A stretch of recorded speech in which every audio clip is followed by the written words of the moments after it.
After studying this module, we shall be able to understand the process of learning, learn the meaning and components of learning, explain and evaluate the various theories of learning, differentiate between classical conditioning and operant conditioning, analyze the mechanism for using reinforcement of learning.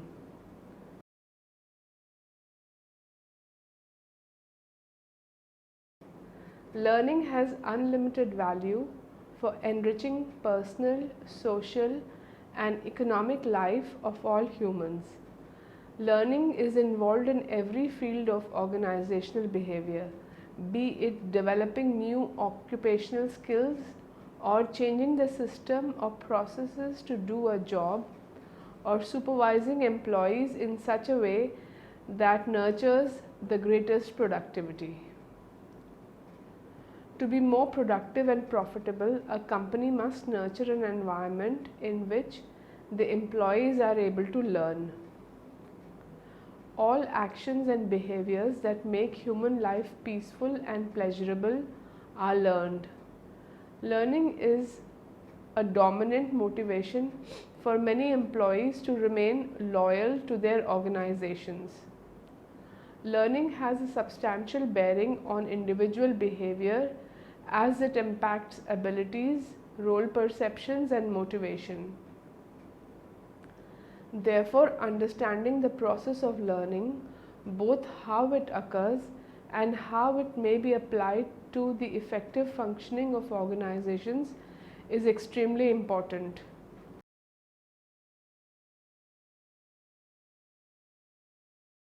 Learning is defined as a relatively permanent change in behavior or behavior tendency, taking place as a result of past knowledge. The process of learning has some important characteristics, which are change. Learning involves change which may be for good or bad. Change may not be evident until a situation arises in which the new behavior can occur. Permanent. Not all changes constitute learning. Learning involves only those changes which are relatively permanent. Temporary changes may only be reflective and fail to represent any learning. Therefore, behavioral changes caused by other factors such as growing up or maturation in children, aging in adults, drugs, alcohol, and fatigue do not constitute learning. For example, whenever one has taken a sedative or drug or alcohol, one's behavior changes. Each one of these drugs affects physiological functions leading to certain behavior changes. Such changes are temporary in nature and vanish as the effect of the drugs wear out. Behavior. Learning is revealed in behavior. Simply a change in an individual's thought process or approach not accompanied by behavior is no learning. The aim for this differentiation is that an individual may learn, but owing to lack of motivation may not display any changed behavior. Experience, practice, or training. The change in behavior should take place as a consequence of experience, practice, or training. This implies that change in behavior caused from maturity, disease, or physical damages does not constitute learning. Inferential. Learning is inferential. It cannot be observed directly. We can only observe a person's behavior and draw the conclusion from it that learning has taken place. It is interesting to note that contrary to accepted principle, learning is not limited to one's schooling. Learning occurs throughout one's life.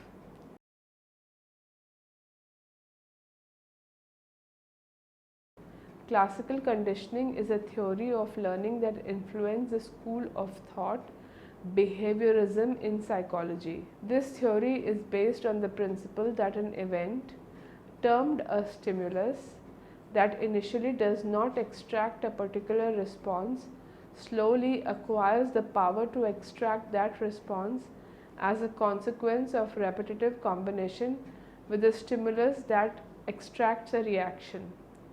This type of learning is rather frequent and plays a critical role in such reactions as taste aversions, strong fears, even racial or ethnic prejudice, and some aspects of sexual behavior.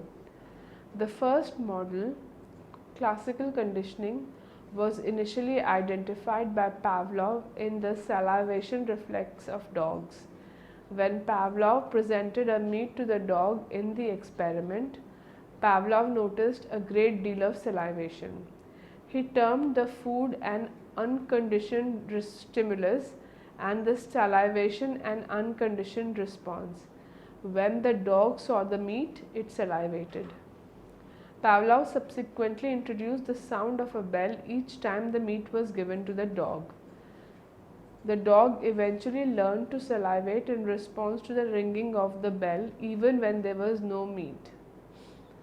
Pavlov had conditioned the dog to respond to a learned stimulus. Despite the theoretical extensive applicability of classical conditioning, Skinner felt that it signifies only a very small part of total human learning. Classical conditioning explains only respondent reflexive behaviors. These are involuntary responses that are obtained by a stimulus. Skinner felt that the more complex human behaviors cannot be explained by classical conditioning alone. The learning of these complex behaviors can be explained or better understood by looking at operant conditioning.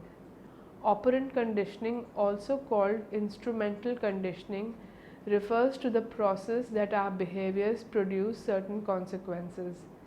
If our actions have satisfying effects, we are less likely to repeat them in the future. Thus, according to this theory, behavior is the function of its consequences. The famous Skinner box experiment confirmed operant conditioning by placing a rat in a box in which the pressing of a small bar produces food. Skinner illustrated that the rat ultimately learns to press the bar regularly to obtain food. Besides reinforcement, punishment creates escaping behavior, due to which learning weakens but doesn't stop. In both classical and operant conditioning, stimulus generalization happens. That is, the conditioning reaction is extracted by stimuli like the original conditioned stimulus but not used in the original training. Stimulus generalization has vast importance as it lets the application of learned behaviors across the different contexts happen. These stimulus response models of learning produce a type of treatment known as behavior modification. The assumption underlying is that if behavior can be learned, it can also be unlearned.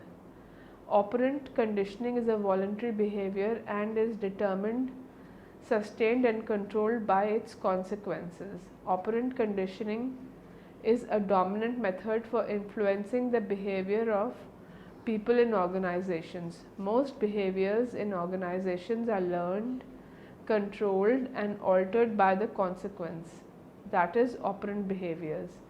Management can use the operant conditioning process successfully to control and influence the behavior of employees by manipulating its reward system. For example, it might be said that employees work in organizations to earn a living for themselves and their families. Working is instrumental only in obtaining food, clothing, and shelter. Some substantial understandings can be gained directly from this kind of analysis. Managers can analyze consequences of organizational behavior to help accomplish the goals of prediction and control. Contemporary researchers' viewpoint about learning is that it is a cognitive process. It means they assume that people take active, conscious participation in how they learn. Cognitive learning can be defined as the process by which people acquire knowledge or skill in cognitive processes. Cognitive processes include reasoning, abstract thinking, decision making, problem solving, etc. In cognitive learning, The individual learns by watching, reading, or experiencing some stimuli. This information is processed by the brain and later recalled. Wolfgang Kohler exhibited that extended practice of trial and error may be substituted by an abrupt understanding that comprehends the interrelationships of a problem. This process, called insight, is more like piecing together a puzzle than responding to a stimulus. Edward Tolman, 1930, suggested that unrewarded rats learned the layout of a maze, yet it was not apparent until they were later rewarded with food. Tolman called this latent learning, and it has been suggested that the rats developed cognitive maps of the maze that were able to apply immediately when reward was offered. The cognitive theory of learning is relevant in the contemporary managerial practices. Many motivation theories center on the concept of cognition. Expectations, attributions, and locus of control are all cognitive concepts requiring attention while motivating employees. Social learning theory, also called observational learning, highlights that people can learn through observing others and direct experience. The influence of models is central to social learning. The important models may include parents, teachers, peers, motion pictures, TV artists, bosses, and others. People obtain new knowledge by observing what happens to their model. This is generally known as vicarious learning. The vicarious processes essentially involve observational learning. Learning does not result from discrete stimulus response consequence connections. Instead, learning can take place through imitating others. Vicarious learning occurs when a person becomes motivated to perform a behavior by watching other person perform the behavior and may be positively reinforced for doing so. Social learning has substantial applicability in organizational behavior. In organizations, whatever is learned, a great amount of that can be explained as the outcome of the process of observational learning. A new employee learns job skills by observing what an experienced senior employee does. Social learning increases self-efficiency because people gain greater self-confidence after observing someone else do it than if they are simply told what to do. Also, observational learning happens in a very informal, implicit style. For instance, people who experience the norms and traditions of their organizations and who subsequently incorporate these into their own behavior may be recognized as having learned through observation. Social learning has importance in organization because it improves the self-efficacy of the employee. Self-efficiency refers to a person's belief that he or she has the ability, motivation, and situational contingencies to complete a task successfully. People strong in self-efficiency have a can-do attitude towards a specific task and, more generally, with other challenges in life. Managers can shape employee behavior by systematically reinforcing each successive step that moves the individual closer to the desired response. If an employee, for example, who has been chronically a half an hour late for work comes in only 20 minutes late, the boss can reinforce that improvement.